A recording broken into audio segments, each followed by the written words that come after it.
Macho Man Savage has regained the championship.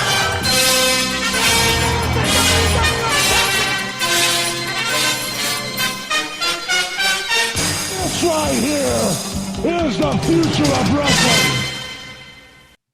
VOC Nation Radio Network, Wrestling with History, and we are back here again, the three of us, the voice of choice, Bruce Wirt, Killer Ken Resnick, and for the second week in a row, Mr. Bill Apter, the legendary Bill Apter, famous for the Apter magazines, Pro Wrestling Illustrated, The Wrestler, all kinds of stuff, formerly of OneWrestling.com.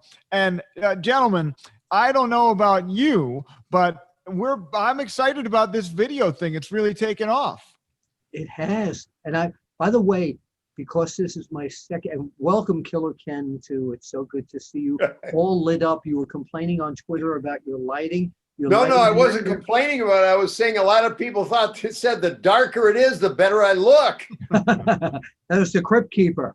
But no, I just, it's such a pleasure to be with both of you. But I want to thank all the people out there that made our first video foray on the VOC Nation YouTube channel like a booming success.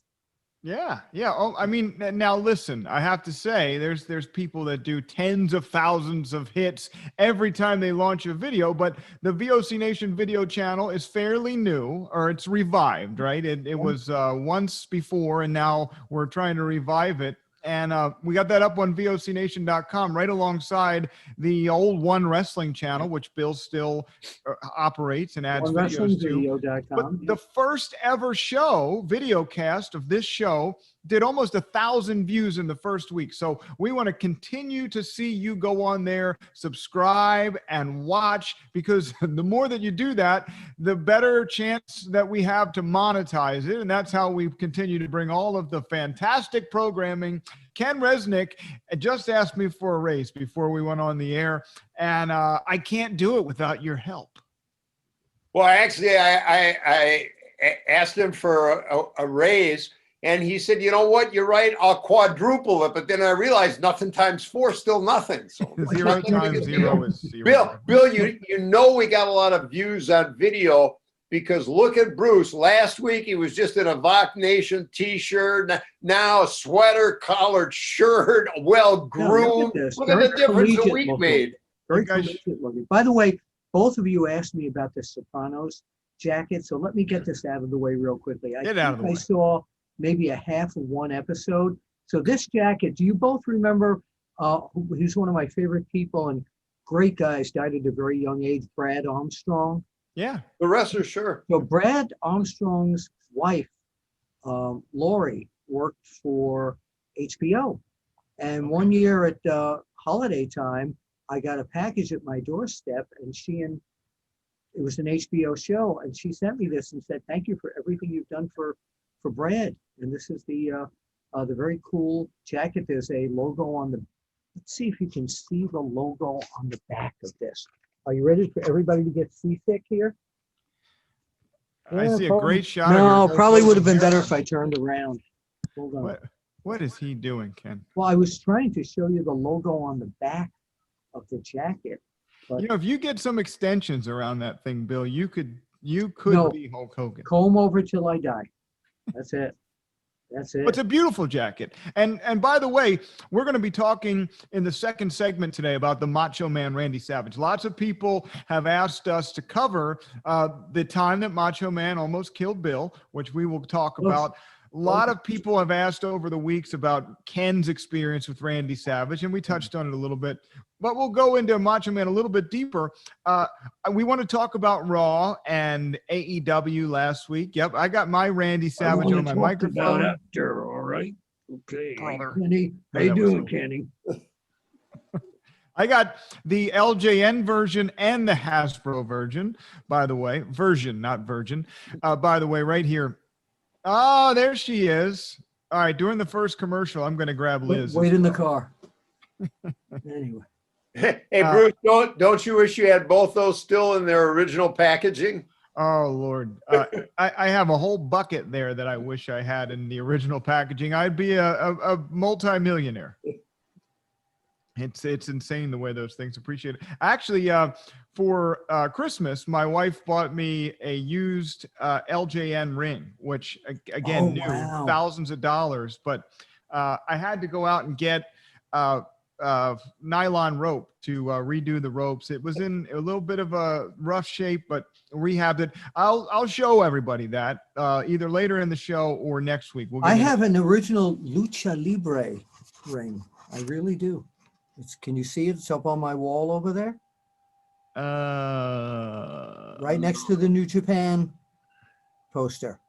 Under Tommy Hearns. Yes. So that you can't tell that it's a ring. It is because Mr. it's Fuji on the top of that.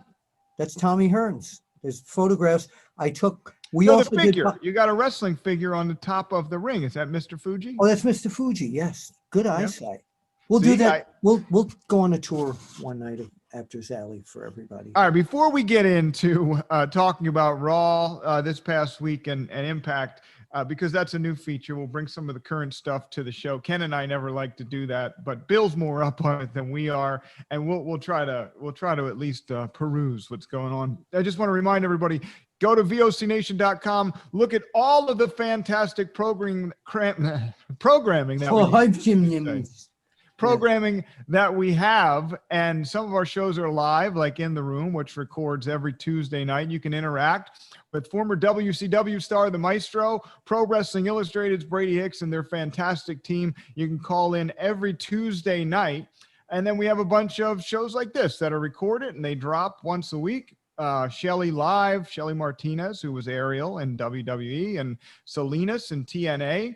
You got this show, Wrestling with History, with the legendary Bill Apter and the really legendary Ken Resnick, who has a raving fan club on Twitter.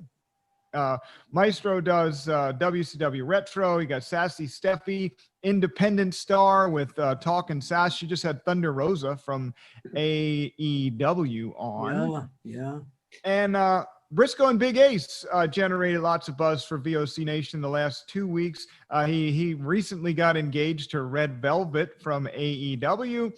And just this past week on Brisco and Big Ace was the legendary WWE Hall of Famer, Jerry Brisco. So, Jerry Brisco being one of the great junior heavyweight champions, and we'll discuss this way down the line if you'd like to, but his brother, Jack Brisco, was actually responsible for me getting my locked in, steady job with the wrestling magazines. Wow. Yeah. Rare story. We'll have to hear about that. Is that in the book, Bill? Because you wrote a book, a very famous book. Is Wrestling Fixed? I didn't know it was broken. Thank you. Right behind me over there. There you go. Make sure you follow us on Twitter at VOC Nation. You can interact that way, or interact with this show if you want to leave your comments, questions. We'll try to read them on the air at Resnick Apter VOC. All three of us. Resnick Apter VOC. You know, that brings up something that we didn't have planned or anything, but Ken, in all the years that you were with wrestling, and you know, people always would come up and ask me about, is wrestling fixed, on a non-joking matter. And I always protected the business. I always came up with something. What did you say? How many years have you been in the business? I started in the AWA in 1983. So then you must have been asked that question by fans 150,000 times. So what did you say? My kind of fallback or default was, I could say, if you watch wrestling, they say, well, of course. I said, how do you think if someone picks you up and throws you down, that can be fixed? Do you not see them land? And they would kind of look at me, and in most cases, they would realize that's the only answer I'm going to give. But I think I talked about this. I think we talked about it off air. When George Herbert Walker Bush was vice president under Ronald Reagan, I got invited, Bush 41. I got invited to the Christmas ball at the White House. The U.S. Senator here from Minnesota, Rudy Boschwitz, was instrumental in that. And when he introduced me to then Vice President Bush, told him who I was, what I did, Vice President Bush was a wrestling fan. Said, Yeah. you know, I used to watch it in Houston, asked me about Paul Bosch. And then he just volunteered. He said, you know, one of the biggest reasons that I just enjoy watching wrestling, to me, it's an escape. He said, because, and this is, you know, in the old days, he said, as soon as they come to the ring, you know immediately who the good guy is and who the bad guy is. He said, if only the world was that simple. And then even the Vice President of the United States said, let me ask you, how much of that is real? And, you know, I'm going, I like you, always protected the business, kayfabe, but I'm thinking, you know, all right, I'm talking the Vice President of the United States inside the White House. You know, I can't lie. I don't want to. And I said, you know, Mr. Vice President, the best way to explain it, I think wrestling is an awful lot like politics. All is not exactly what it appears to be. And he just roared and said, you know, that might be the best answer to a question I've ever gotten. That's great. And even the vice president kind of realized that's the best he's going to say. So that was a great tap dance. But yeah, Stanley Weston, my mentor, when I first met him and I first started going out to shows, I said, what if a fan or somebody comes over to me and asks wrestling fixed? And he turned red and he said, you go over to them, you say, absolutely not. Do you want to make something of it? And they'll walk away. You know, when I first started in the AWA. Did you tell them that you were 5'5", 150? No, not at that point. I was 4'9" at that point. Vern many times would, especially at house shows, the Civic Center, not so much on TV days, but oftentimes he would pull me aside and say, remember, you can't tell even your closest friends, you don't say a word. Right, yeah. And I mean, that's the way it was. You know, it was like, you don't need to remind me, you know, in the kayfabe era, guys really protected the business. I couldn't smart my father up. When Mr. Weston told me that Bruno, something's going to happen at the Garden, with the Koloff thing, have lots of film. My dad went with me and sat in the press section. I couldn't tell him at all. Yeah. I mean, it was just it was almost treated like a national security secret. It's just something you didn't ever do. And whenever, you know, we talk about that today, I remember when Vince kind of, you know, exposed the business, he didn't want to have to, you know, pay the percentage to the athletic commissions on pay-per-views. I remember, you know, Bobby Heenan just said, that's it, the magic's dead. Bill, you remember Doc Diamond? Of course. Sure. So back when I was doing the radio in Philadelphia, we did some stuff with Doc Diamond's DWF. Well, I was going to tell the people who don't know who he is. So he was a former NWA era manager, and he was a promoter locally in the Philadelphia area. And he had the DWF. He was kind of the can I say the poor man's version of Larry Sharp's Monster Factory? Good. So anyway, we did some stuff, just some promotional publicity stuff there. And they taught us how to take bumps and how to just do the basics. We did like an 8-week crash course, my former co-hosts and I. And it's just awful. And if you're not used to taking bumps, it's the most horrible thing that you've ever had to do. And when people ask me about wrestling, I say, when you're going to fall, you put your arm out and you break your fall, right? And it still hurts. So imagine that you fall, but instead of putting your arm out to break your fall, you don't. You instead fall down as hard as you possibly can. That's wrestling. And sure, it might be predetermined, but it hurts like anything else. Can I tell you can I eat up a little more time with this? Sure. So I'm embellishing a story because this is how the title of my book eventually came about. But I was down in Marietta, Georgia one time, and this kid came over to me, and I got to do the voice here. And he said, Mister, I seen you taking pictures, and Mr. Wrestling #2 and Abdullah was wrestling. And during that match, when you were taking pictures, Abdullah took a knife out and he cut two upside two's mask. And two started to bleed. So two went out to the audience and got a gun. And he shot Abdullah's head off. And Abdullah's head rolled into my lap. And the promoter, Mr. Barnett, said, would you like to take the head home tonight and bury him at the cemetery tomorrow?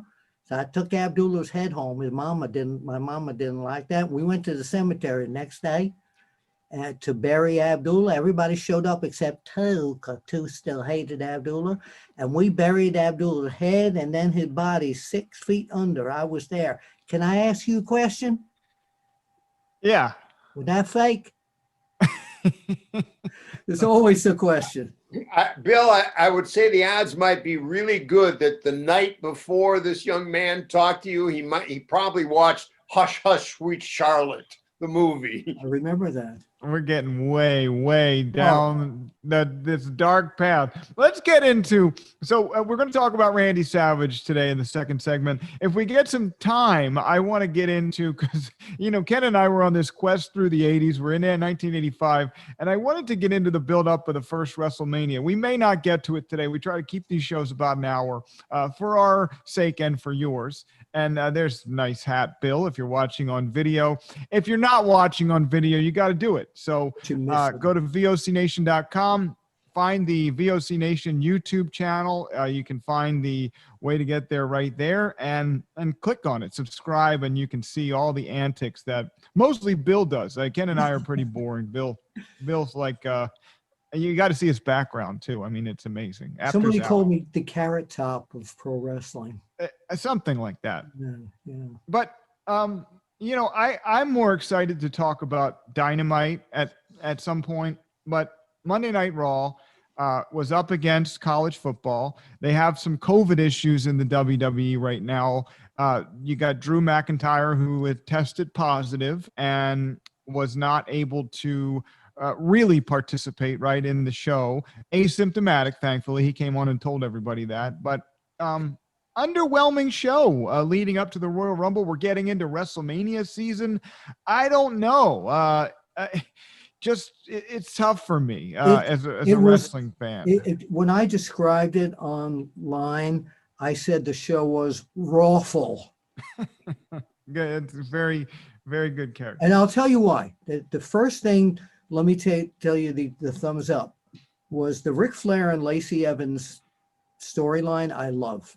It's bringing back Ric Flair as the dirtiest player in the game, even at his age. But this whole thing with he and Lacey Evans is a lot of fun. It really is. I'm enjoying this. Bill, not to interrupt, but I was mainly watching Alabama and Ohio State. Turned into Raw when I could. DVR the end of it and watched it. But did they do anything Monday night to carry forward that storyline with Lacey? Oh yes, yeah. Okay. Charlotte. It was Charlotte Flair against Lacey Evans, and Charlotte lost when Ric Flair tripped his daughter out and held her foot while Lacey Evans pinned her. Yeah. This past week or a week ago? 2 days ago. Oh, okay. I didn't see that part. I saw it, from. But yeah, no, it was great, and the flirtation is wonderful. But what got me about this is they built up, because Drew McIntyre wasn't there, Randy Orton, who to me, like I said, is the most realistic bad guy ever in pro wrestling. The toughest SOB in pro wrestling. That since he got involved with the Alexa Bliss, Bray Wyatt Fiend thing, I haven't been enjoying these things because I don't think he should be doing shtick at all. So now they build up this big match for the end of the night with Triple H accepting a fist fight, a taped fist match or whatever with Randy Orton. And they go through a few minutes of this, and then Triple H goes and he gets the sledgehammer, and the lights go off and fire comes out of the sledgehammer. The place goes dark. Lights come on. There's Alexa Bliss, who stands in the corner like this, then goes like this. If you're listening to this, you know what I'm talking about. If you're watching it, even better. Motioning And his then hand. boom, throws an old original Chic fireball at Randy Orton. So now it could have ended right there, but instead there was almost a minute to a minute and 15 seconds of Randy Orton on the mat. And you would think one of the broadcasters or someone would come up and throw a towel over his head or something, just moaning and groaning. It, first of all, just to see Triple H involved in this, I was hoping that because he's more of a Executive. an executive and an old Old school school. wrestler, Okay. that he wouldn't get involved in this kind of shtick, but that made the show rawful for me. Bill, I've got a couple questions. I'm directing it to Bill because I know, Bruce, you said you didn't see it. And I don't know the answer, but you're certainly more plugged in than I am. Do you think the original, Triple H, Randy Orton thing from, this week's Raw they had decided to do that previously? Or do you think they just came up with that in reaction to a lot of the criticism they got the way the legends were treated? Do you think No, that was I think planned over a week ago, or they just came up with this week? they kept rerunning the thing that he did with the legends. So I think the fact that Drew McIntyre wasn't there and some of the other guys there, I think that brought Triple H back into the performing sector here, and that was a good idea with what they did until the end. But once again, they showed the thing where he talked to Ric Flair in such a condescending. Oh, it bothers me so much. And I know Bruce and Bill, we talked about it some last week, and I mentioned how they brought Goldberg out and they're doing this angle, and it's still right in the middle, and boom, the show cuts off. Just right in the middle. It's like we talked about the producers, the timing last week just seemed off. Yeah. And then this week, Bill, as you rightfully pointed out, you would have thought that was, as you said, the perfect way to end it. But it was the timing off again? Because there was a minute and a half of Randy just in the ring by himself, and all he could do was roll around, go, my eyes. It was I wouldn't have ended it that way. I would have ended it with a brawl with Randy and Triple H fighting all over the Thunderdome, and then we're all out of time. We'll be back next week on Monday Night Raw. Well, in the old days, that's what they came up with, the Alexa Bliss and the fire. But it was like, as bad as that was, it would have been better if she would have just thrown the fire at him. It goes black and that's it. Actually, it would have been better had she thrown it at him. He ducked and Triple H got burned. Seriously. Well, yeah, but see, Triple H is the exec, so that's... I know that, but I'm talking from a wrestling. So I know we're doing wrestling with history. This is history from several days ago. In the old days, they would have had people rushing down to help him out right away, heel or face. It would have happened that way, and I don't know. It's just COVID. You don't want to go too close to him he wasn't wearing a mask. He's burning. It's no, ridiculous. Sorry. It just I did see a clip of the Ric Flair, Lacey, and Charlotte incident, and it's the second week in a row. And I know, Bill, you disagreed, and there's a lot of Ric Flair fans, and I get it. I understand if you have the nostalgic love of Ric Flair, any of you out there, but it's just poor acting. I mean, it would look. I don't think it very is rehearsed. Wasn't natural. No, I don't think it is. I think she's trying to be that Southern belle that he likes so much because his whole career has been based like indigenous to the South. Not her, him. He did. It was terrible. His expressions. He just looked. It was forced. It just wasn't natural. His face is bigger, so it doesn't look like him. You're stretching, Bill. I am. Let's go back. Let me ask you. Talking about the finished, Orton and Triple H. Once the fire came out of the sledgehammer, and I was kind of going, why would they do that? Which basically tips off they're going to use fire, but the lights go out for a second, and there's Alexa in the ring. whatever happened to Triple H? It was like he just was gone. Well, the Fiend has probably captured him. Stay tuned. Give me a break. All right, let's talk about something that I thought was good and something that I thought was conceivably believable, if that's a term I can use. Something that suspended my disbelief. Conceivably believable. I Great didn't name watch for a podcast. I didn't watch the entire episode of AEW Dynamite. I normally don't, but this week I caught it, and I caught the end.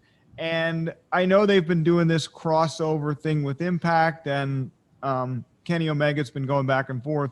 But at the very end of AEW Dynamite, the Good Brothers came out with the man that used to be called Cyrus. I don't know if that's still his name. And Kenny Omega and the Young Bucks, and they all got together and they kind of reformed their stable. And the Bullet Club. The Bullet Club. Yeah. Yeah. Shame on me. It wasn't coming to the tip of Well, my tongue. they did the NWO. They did the Too Sweet. Wolfpack And thing, yeah. here's what I thought. A lot of this invasion angle has been done a lot of times. Even most recently, WWE, they did Retribution.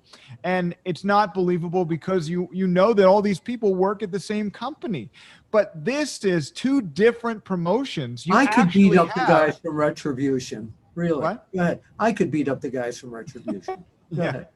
But you have this outside company legitimately coming in to invade kayfabe, the AEW TV show, and I thought that adds an element of realism. And I don't know, maybe some people think it's just too hyped up, fanfared indies working. No, I thought it was great. I thought it's great. It's very believable. And what I'm hoping down in the future here, and this is nothing I know or anything, but I'm hoping that the AEW focus would be not just for Impact, but maybe for some Ring of Honor guys to come in there. And maybe this becomes a whole explosion of NWA guys, because they already brought in Thunder Rosa from NWA. As well. VOC Nation guest Thunder Rosa. Go back and check out Talking Sass with Sassy Stephie. Don't miss that. Absolutely. And I think this invasion angle for people who weren't around, the younger people who weren't around in the NWO invasion days, and it's also great for Impact. People are seeing that Impact is a good non-shtick wrestling show. They have wrestling matches on there, some shtick, but mainly wrestling matches on there. It's giving them a new audience. And no, I like this entire thing that they're doing here. Yeah, you don't know what to expect. What do you think, Killer Ken, brother?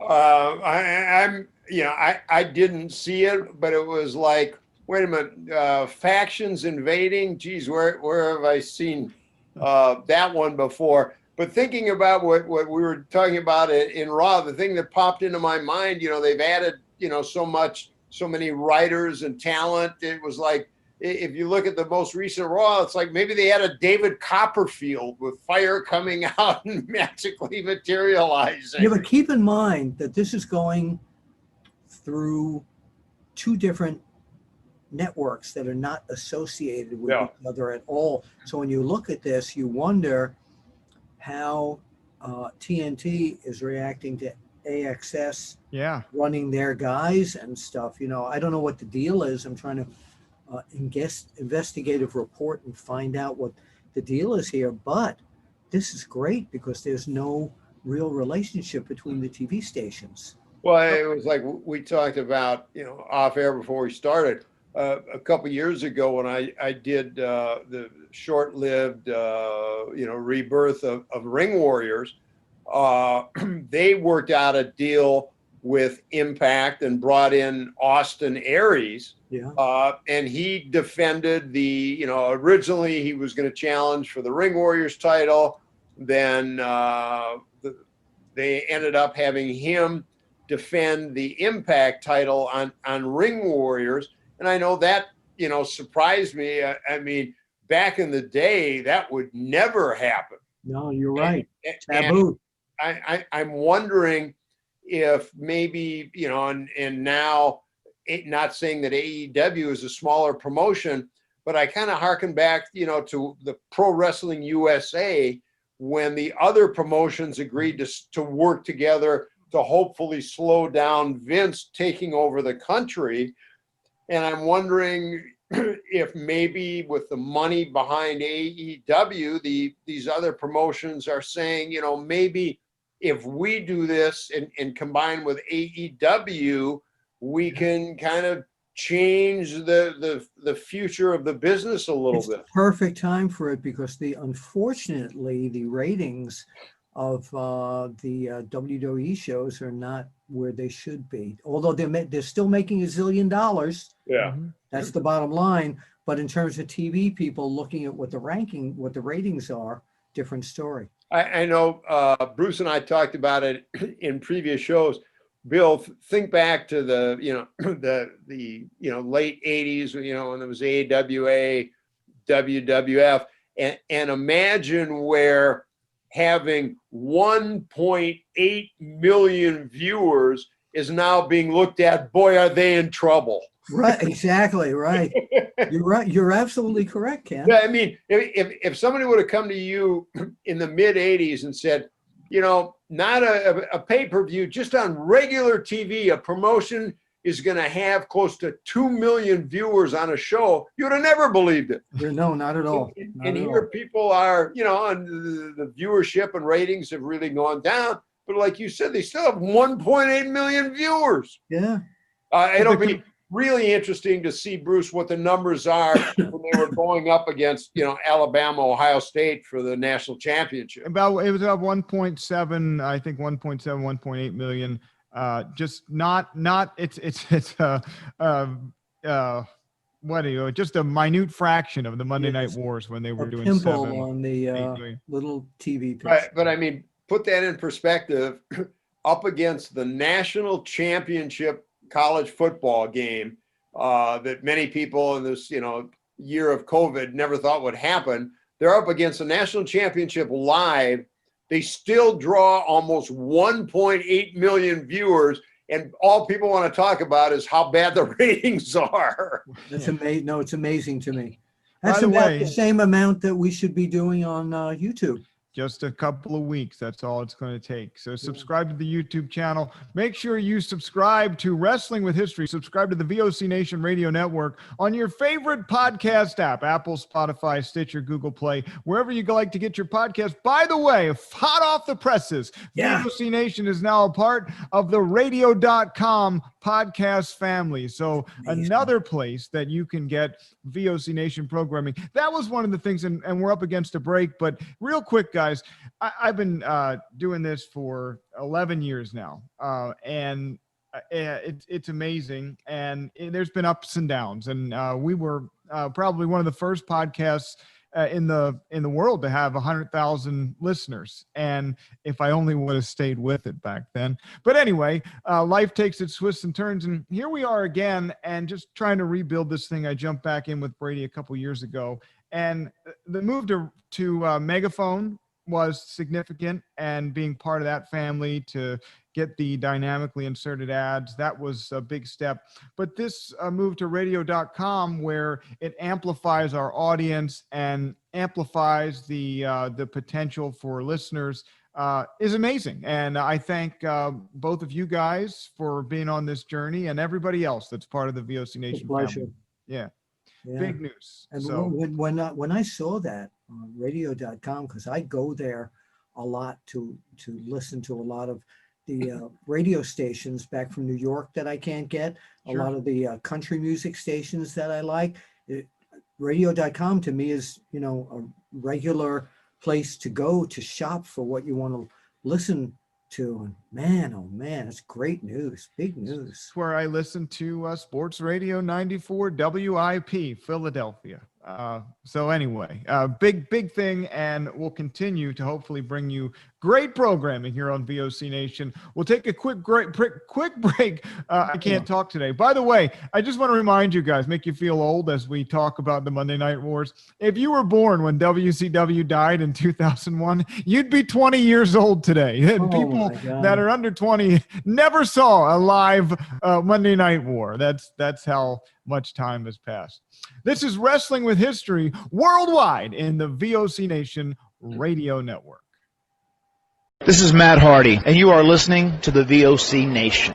Rock and Roll Union for the past 2 years has been the place for rock and roll, new rock and roll, debuting rock and roll, and some of the old classics as well. We have welcomed guests from around the world, national artists, and more. We have excited many people by our live events. We've welcomed everybody into the fold, and we continue to do so on a weekly basis. Guys, that is Rock and Roll Union, and that is what we do for you. Saturdays, 6 p.m. Eastern, VOCNation.com.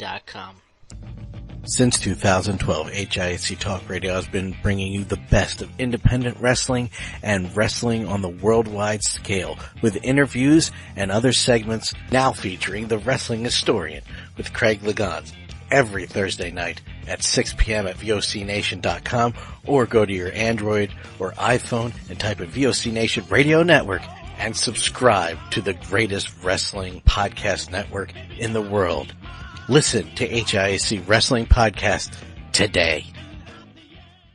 VOC Nation provides live daily streaming shows where fans have the ability to interact with the hosts and guests by phone call, email, and Twitter.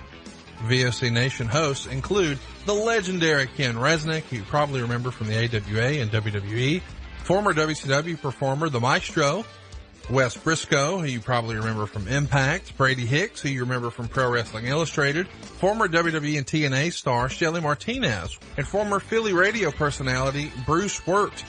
What are you waiting for? Go listen live right now at VOCNation.com and subscribe to all of our podcasts by searching for VOC Nation Radio Network on your favorite podcast app. Oh, and follow them on Twitter too, at VOC Nation. The worldwide leader in entertainment. This is the VOC Nation Radio Network. VOC Nation Radio Network, Wrestling with History. And guys, before we get back into it, I just want to get a cheap plug. I have another podcast, not part of VOC Nation, that I'm doing exclusively presented by Telesystem, which is the company that I'm, I better not talk too much about that. Telesystem, and it's called Next Generation Leadership. So I invite you to search for that on your favorite podcast app. It's myself and Micah Rosales-Peterson, who's the channel strategy manager at Telesystem, bringing you the best minds of the business world, talking about leadership. The Micah Peterson? The Micah Peterson. Oh my God, I'm going to listen. She was actually Miss Panama USA 2011. That's why I asked. I knew that. So check it out on audio and video. That'll be up on YouTube. You just have to go to telesystem.us for the video. I don't think that's up yet, but the audio's on the App Store. So cheap plug. But back here on Wrestling with History. And I'm just going to ask you. Go ahead, Ken. We went to break. Bill, do you ever notice it's always the youngest guy that says, I want to bring this up, not wanting to make anybody feel old, but I'm going to now make you feel old. I was thinking about, I put it out on Twitter today, on the VOC Nation Twitter. Harry Callis. I don't know if you guys are familiar with Harry Callis. Well, I know who he is just from the time that I lived in. He's the Gordon Soley of baseball. Yeah, he was a Hall of Fame baseball announcer. He was also the voice of NFL films. So, Ken, you're a big football fan. There was John Facenda first, and then Harry Callis talked about the frozen tundra of Lambeau Field. And Harry was the Phillies announcer from 1972, 71 or 72. No relation to Don Callis, by the way. No relation to Don Callis. He passed in 2009. And I put out on Twitter, and it just hit me that there are teenage Phillies fans that have never heard Harry Callis call a game. And when I was growing up, I always wondered if I was a baseball fan or a Harry Callis fan. That's how much that Harry was synonymous with my fandom. So God bless Harry Callis. He's the reason that I'm doing this. I mean, my love of broadcasting was because of Harry. My son's hero. You just reminded me. I've got a couple good pieces of memorabilia, and when I totally forgot about them, I've got them stashed away. I've actually got 2 vinyl LPs of the soundtracks from NFL films.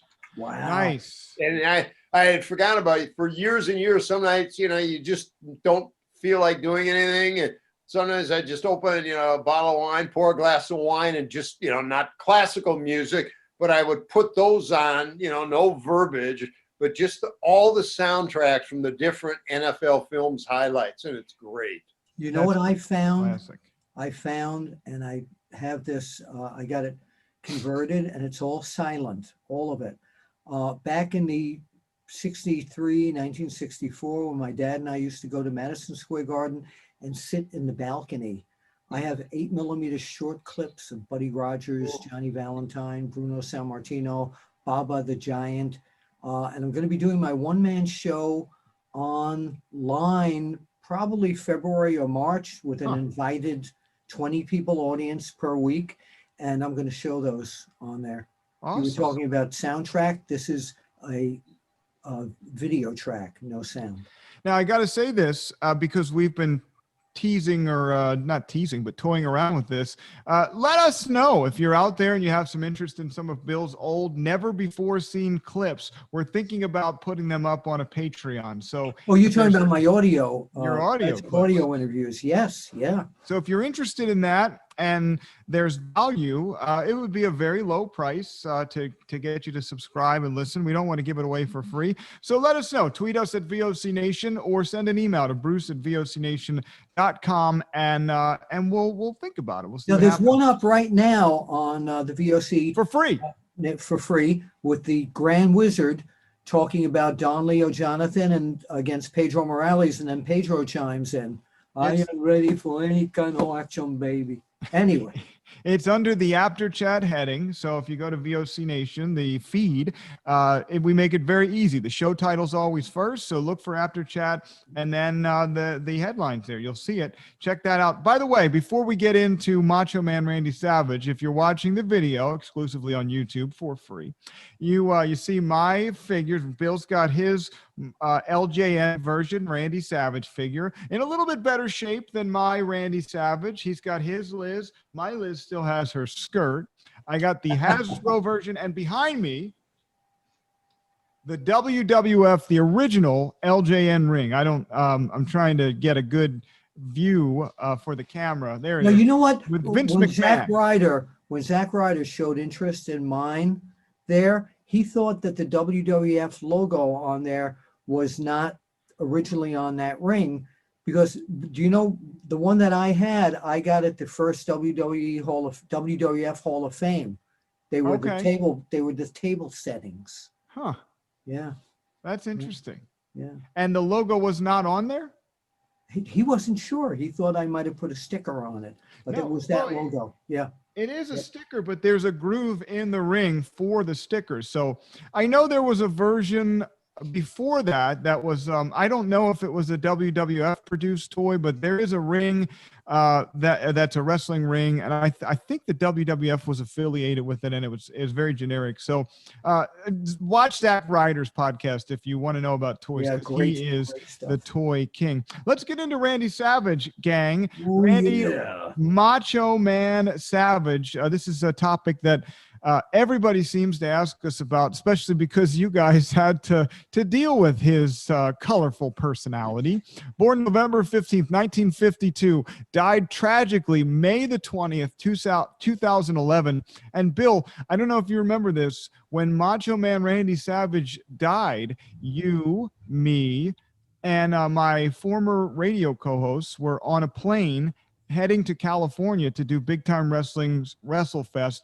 And the cool thing about that experience for me as a fan was it was my first time being a part of the media where I was able to go and talk to I mean, I was, he talked about being a mark.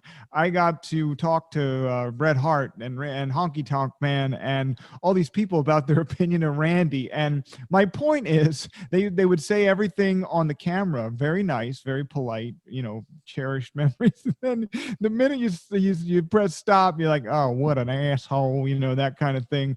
Sorry for my language. We're clean on iTunes. No, but I remember us doing that night on OneWrestlingVideo.com. You can actually find the video with me talking to both Honky Tonk Man and Bret the Hitman Hart about the death of Randy Savage. Yeah. But Bill and Ken, where I want to go is they said all these nice things about Randy on the camera. Off the camera, lots of stories that I won't repeat the stories because I survived in this industry. Not that I'm of notoriety in any way, but I've survived because I haven't broken any confidence or trust. And I would say that people weren't necessarily in love with the Macho Man Randy Savage. So take us behind the scenes. Tell us your view of Randy, your interactions with Randy, and the way the boys treated Randy. I want to ask Ken first because, Bill, you have a story I want to save. It's kind of our main event tonight. But Ken, give us a sense when you worked in the WWF of Randy Savage. Randy was kind of, a lot of the guys, we would do interviews. A lot of the guys would just hang out in the room. Randy wasn't like not Brady's show, right? Pardon? Not Brady's show. No, not Brady's show at all. Well, we would be, in the room. So it was quiet where we would do the interviews. And a lot of times, if guys had one or two, they would hang around, just watch the interviews, between talk to the other guys. Randy would always, when it was time for his, they would go get him. He would do his interviews and leave. He didn't have a great deal of interaction. When I was first introduced to him, he was fine. Nice to meet you, welcome, he was a big enough star. When I first started doing interviews, I would basically set the stage, bring him in and let him go. We had a big countdown clock. He was good behind the mic. When it would get down close to zero, he would walk off, whatever, I'd pay it off, and that was it. But again, remember, he knew I was there trying to make him look as good as I could, help him sell as many tickets for the show or get people to tune in. So I never, ever had any problems with him. I wasn't close, but I did notice as the months progressed, when, he got to know me a little bit, I got to know him a little bit, he would interact with me more during the interviews, where sometimes, he would pose a question, turn to me, he would answer it, but he would, begin to involve me a little bit. So he wasn't someone that was, I think he was very guarded in who he kind of brought into his inner circle. The more I got to know him, he was great, never had any problems. But I can see where some of the guys, as you said, Bruce, off camera didn't have a lot of great things to say about him. But I will also say this: Randy was so dedicated to his matches, the business. Ricky Steamboat has talked about it, that before their match at their WrestleMania, that for weeks, Randy wanted to go through every spot, go over it and over it and over it.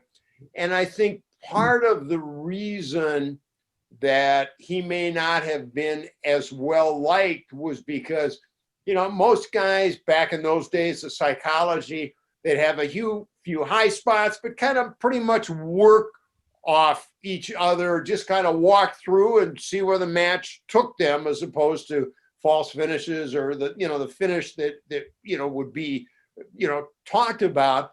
And Randy wanted to work through every second, every minute of all his matches. And I think some of the guys got a little tired of that or didn't want to invest that much time into it. But, you know, personality aside, and Bill, you know, you certainly knew him in good times. We'll talk about not, but he was absolutely dedicated to the business and his matches. And he wanted to be not as good as he could be. He wanted to be the best. Drop the mic.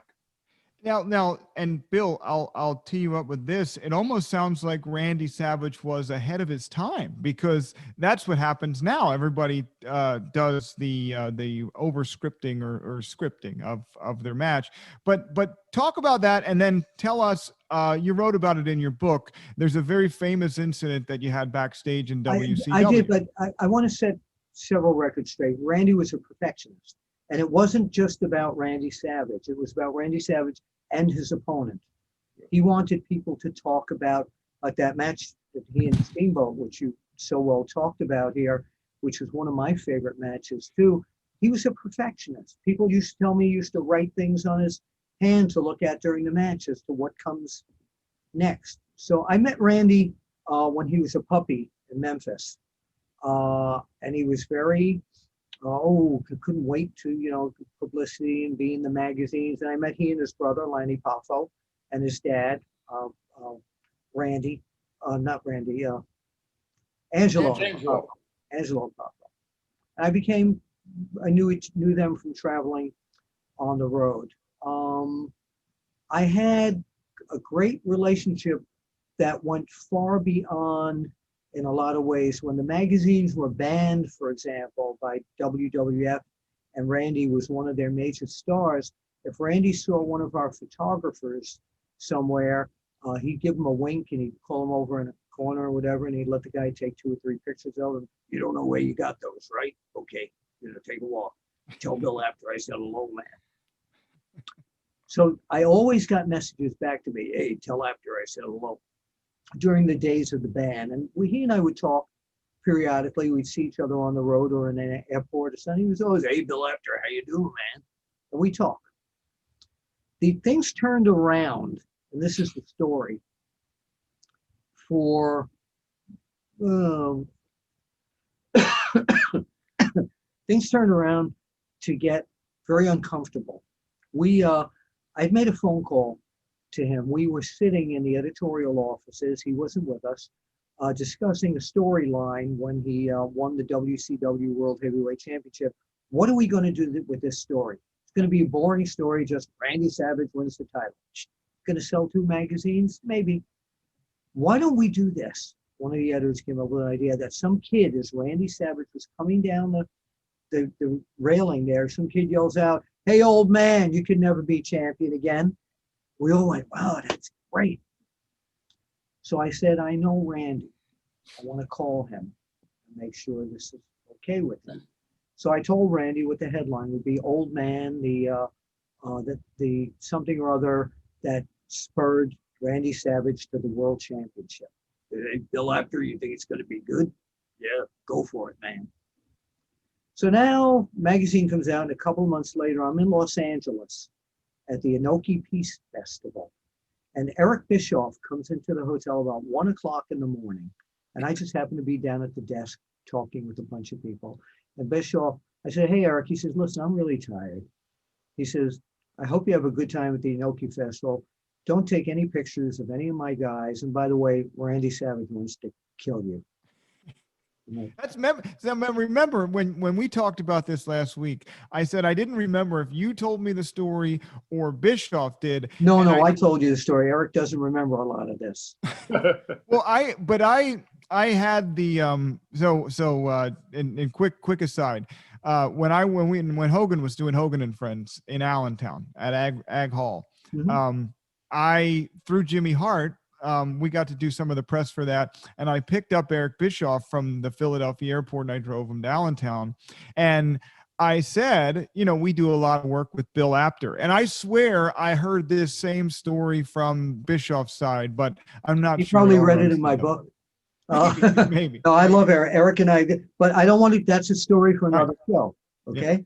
So now, why does Randy Savage want to kill me? So now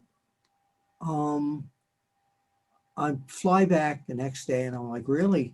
Because Randy Savage and Scott Steiner were two of the people you had to be concerned about, because you never knew which Randy or Scott you were going to get when you see them.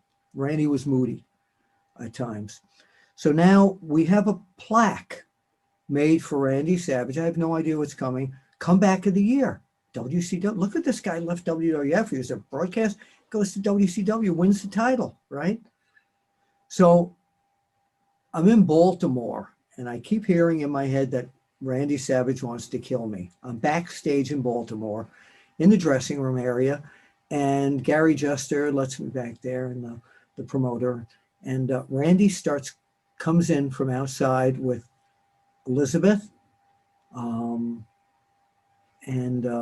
Medusa and Nancy Benoit. And the girls were all making a fuss of, oh, Mr. Bill, Mr. Bill. And I look at Randy, and just looks at me. He's got the cowboy hat on the whole bit. And I said, I have something for you. He says, what is it? I said, this beautiful plaque, comeback of the year. Oh, let me see it.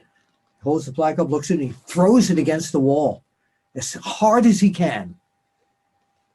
I don't need your effing award. I don't come back in the fuck. You know what you did to me, you son of a beep. So all of a sudden, Kevin Sullivan, who's running the show, hears this commotion, comes over to me. Savage looks at Kevin Sullivan. He says, you and you, meaning me, over here, we're going to talk. So with Sullivan behind me, Randy takes us to a small area, a doorway, like a bathroom doorway.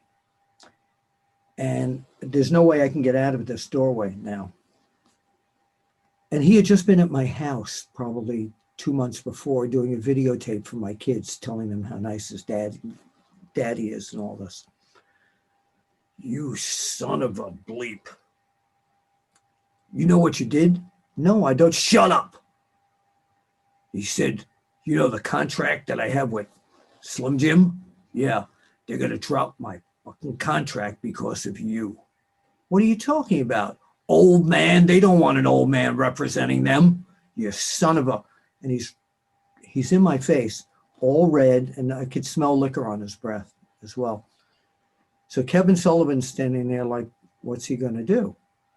Because it looked like Randy was going to hit me. So I said, can I shut the hell? Every time I tried to explain, he says, I hate your family. I hate your goddamn kids.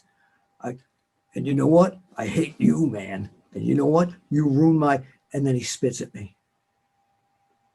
Takes off. Kevin Sullivan says, it's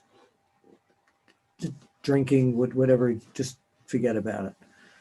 So now I find a payphone and I call my office. And Stu Sachs or Peter King, whoever's the editor back then, I think it was Stu Sachs, said, he can't treat you like that. He said, you're going to go out and shoot this match tonight? I said, I don't know. It's going to be him against Flair. So stupidly, I go and shoot the match. Flair's managed by Nancy Benoit. Savage is in the ring. 5 minutes into the match, I go out to shoot the matches. Nancy, who I loved and we adored each other, she starts fiddling around with my hair that I had back then. Savage looks over, he looks at the referee and Flair, and he says, time.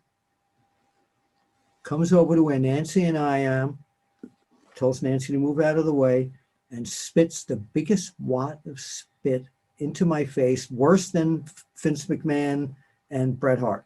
Wow. Stop the match. I shot the rest of the match. Went in the back. Dave Gerhardt, who was the one of the publicity people for our magazine, said, he can't treat you like this. I said, yeah, you go and tell him.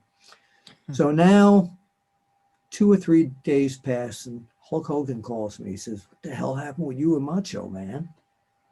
And I told him. He says, what really happened? And I told him. So about 2 or 3 months later, I wasn't at any shows where Savage was. About 2 or 3 months later, I'm slated to go to Hogan's house in Florida and do a story on him.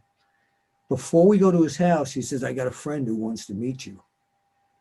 And he drives to this old dilapidated gym. When we walk in, there's one guy in the gym. His back is turned. Didn't know who it was. He says, "Hey, Apter's here." Gets up, was Randy Savage. And I figured Hogan did this to get me killed. This is it. He's going to kick the shit out of me. Pardon my French. Randy comes over, puts his hand on me, gives me a hug, and he says, "It was the demons, man. I am so sorry. I don't know what happened to me. I am so sorry, man. I apologize to you. You're my brother. I love you. I apologize to you, man." I said, "Forget it. Don't worry about it."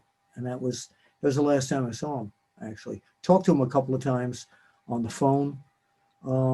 After that, maybe a year before he passed away. But yeah, so that's the Randy Savage story. It's a pretty scary story because I really thought he was going to do something to me. And I've never felt like that in my whole career. Wow. So nothing like leaving the show in an upbeat mood, but thanks to this guy for working out and helping make peace. And Lanny, his brother, told me after Randy died, he said he really loved you. He says he appreciates everything you did. And he really loves you. You know, he knows there was a bump in the road with that incident that happened, but he really loved you. And that made me feel really good. Wow. I think that's a good place to end it. I was going to ask a couple more questions, but I think we'll cover more of Randy Savage. I think there's some more to unpack. So let's carry that over to next week. We're over time today. We'll also hopefully get into the buildup of the first WrestleMania in 1985 next week. I was at the press conference for that. You were at the press, and Ken I was there with Liberace and Billy Martin and Muhammad Ali. Yeah. Ken, you were still in the AWA back then. Yep.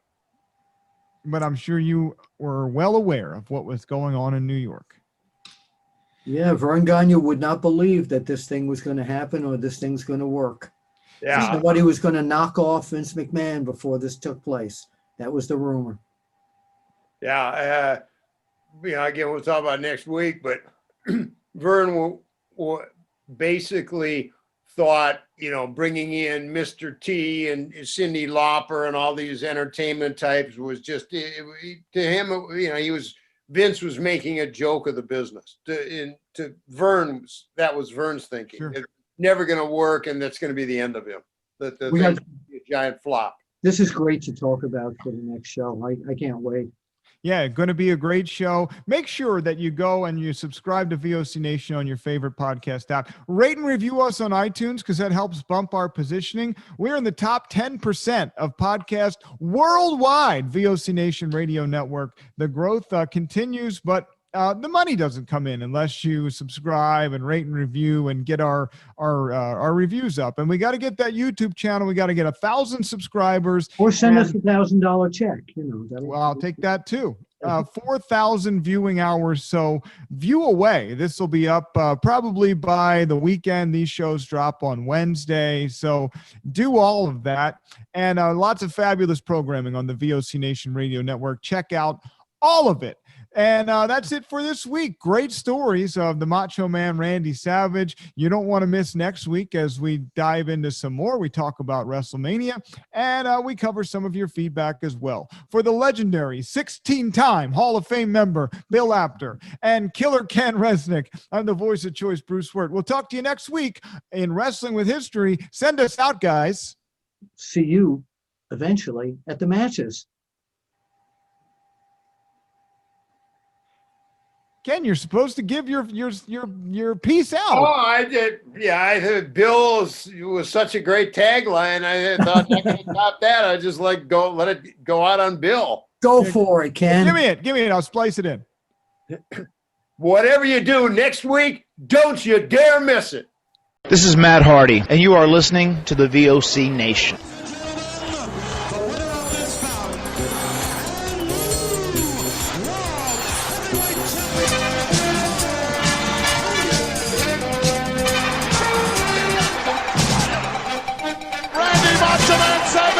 Has regained the championship.